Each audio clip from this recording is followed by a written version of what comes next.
So you're looking to host a webinar, but you're wondering what tools do you need so that you can see success and ultimately host a live or a evergreen webinar. Well, today I'm going to share exactly what tools I use to host webinars, whether they're pre-recorded or live, and so hopefully you can be able to use some of these tools as well. All right, let's go ahead and dive right in.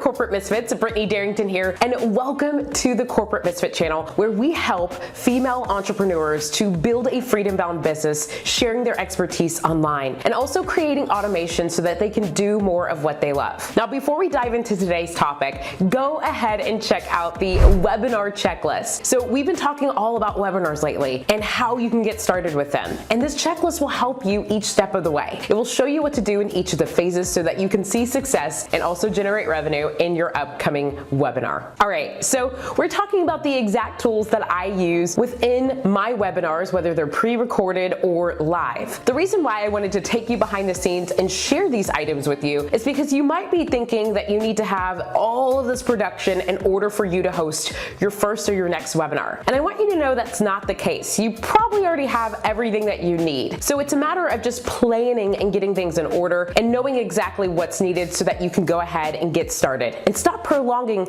actually hosting a webinar. So first things first, the tool that I use to host my webinars are on my laptop. Now you can use a desktop or a laptop of your choice, but I love to use my laptop. It just makes it easy for me to host my webinar in other places if I don't want to host it necessarily in my office like what you're seeing right now. So the next tool that I use is my AirPods. AirPods are a really great way for you to be able to have some sort of audio to where it's not hearing all of the outside noise. What I have found is when I am talking directly to the camera, or if I have my AirPods in, it sounds completely different. So one thing we want, whether it's pre-recorded or a live webinar, we want your audience to hear you clear and crisp. So if you have a microphone in your computer, but your microphone's picking up everything that's happening around you in your office, your house, or wherever it is you may be, it's going to be distracting to your audience. So I highly recommend that you use some sort of headphones of some sort. I like to use AirPods, but this helps you to kind of eliminate the outside noise and speak directly to your audience without all those distractions. Okay, the next item that I use, and I only use this primarily on, I would say, more live recordings, but I use my Blue Yeti mic. This is one of my favorite things. It's a really great mic, very clean and crisp when you speak into it. This allows me to be able to talk directly to my audience, not have so many distractions, all of that good stuff going on in terms of audio, and it just allows me to have this very crisp voice when I'm speaking to my audience. So whenever I'm doing a pre-recorded webinar, that's when I usually use my AirPods to use for audio.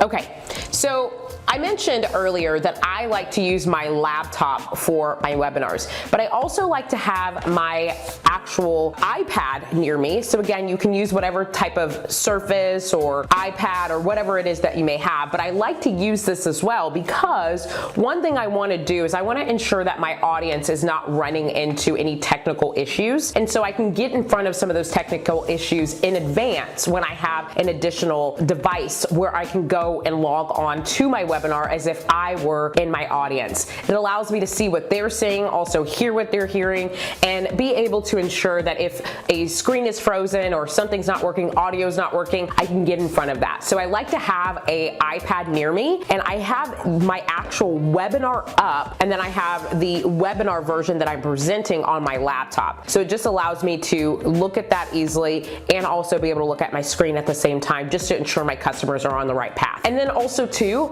I have started to use this to look at comments. It makes it so much easier for me to stay in present mode on my computer rather than looking at comments on there. Just sometimes it throws me off. So for me, it allows me to look at comments, be able to scroll easily, and be able to see what people are talking about in the comment section of my webinar. Again, this is usually for live webinars. So when you have a pre-recorded one, you probably won't have two different monitors of some sort, but with a live version of your webinar, I like to have two screens up so I can can just see and hear and know what's happening on both ends. All right, I love to have my iPad pen. It helps me to be able to sketch out what I'm talking about. I usually do that through Zoom or some of the platforms that I use, which I'll share shortly. And it just allows me to be able to sketch out what I need and share that with everyone. Another tool that I use is my cell phone. So sometimes if I don't have my iPad in front of me, if I need to be able to check and make sure that people can hear me, see me, and also interact in the comment section, I'll pull out my phone and I'll be checking my phone as I'm presenting. So it's almost like another monitor to just ensure that your audience is able to still communicate and connect with you and that you're not running into any technical hiccup. Last but not least,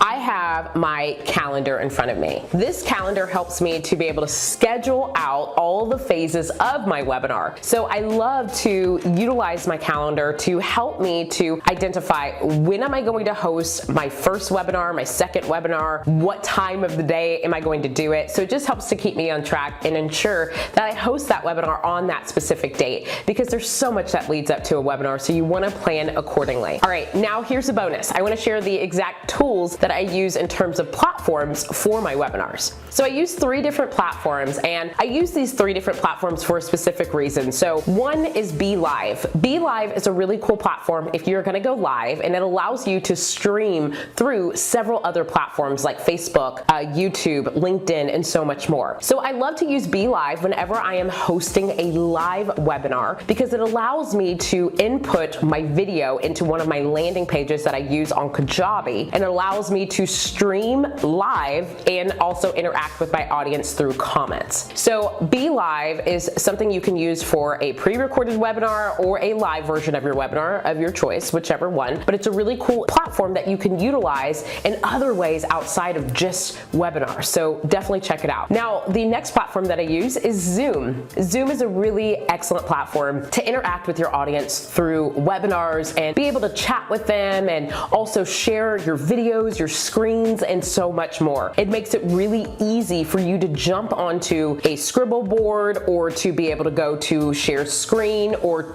face to camera. It just allows you to be able to jump onto different ways of communicating with your audience. So Zoom is a really cool platform for webinars. Again, whether it's pre-recorded or live, you can utilize Zoom to help you to be able to host your webinar and also interact with your audience. And most people are familiar with Zoom now that so many things have taken place in terms of pandemic. It allows a lot of people to get onto a platform that they're familiar with and also know how to interact with. Now, the last platform that I use is Demio. Demio is a beautiful interface platform that you can use for webinars or presentations just in general. So the great part about Demio is that I can host polls, I can ask questions, provide worksheets, and so much more on this platform. It's very clean and also allows you to have additional presenters to come onto your platform and share if you have multiple people sharing within your webinar. So those are the exact tools that I use within my webinars, whether they're pre-recorded or live. I like to make sure I keep it simple and easy, so you don't need all of these things if you don't want them. You can have just a laptop or a desktop and some headphones and you can make this work. But I love to have a microphone, my AirPods, my iPad, my laptop, and also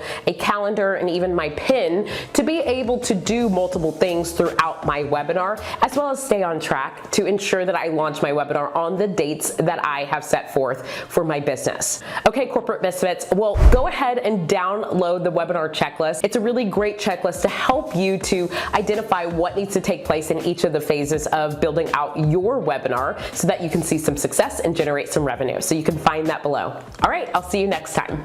Hey there, corporate misfits. Thank you so much for watching today's episode. Go ahead and hit subscribe so you can be notified of some of our upcoming videos.